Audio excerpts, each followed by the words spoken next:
We hear a lot in the news about how the education system is failing students, and this shows that there's a problem that's bigger than that. It's a societal problem because people who are in their 60s and 70s, their schooling was very, very different than ours today.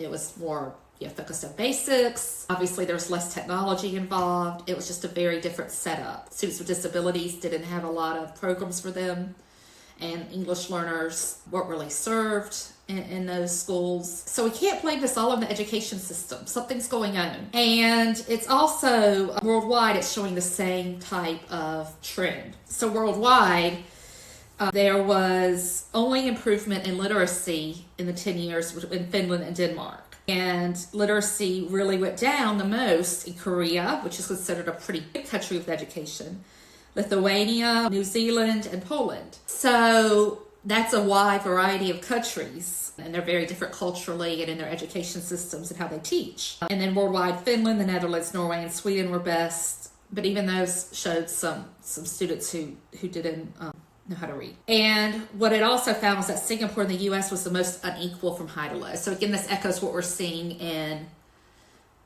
schools for young people, that there's this huge gap between high and low achieving students, that something's going on. And then it found some other things that could be influenced by immigration, because usually people, when they immigrate, they do that for economic reasons, and the countries they come from may not have a very strong economic system. They may have an opportunity to get education. But overall, this is just really, really interesting to me because, again, people like to blame the school system, or they like to blame, modern parenting. And there are some problems with modern parenting. There are. And there are some problems with the school system. I talk about that a lot. But the fact that this is happening across the board, internationally, and at every age group, every income level, there's not a huge difference in this. All pretty much very similar to each other. That tells me that there's something societal going on. And we know that IQ, or intelligence, can fluctuate over lifetimes.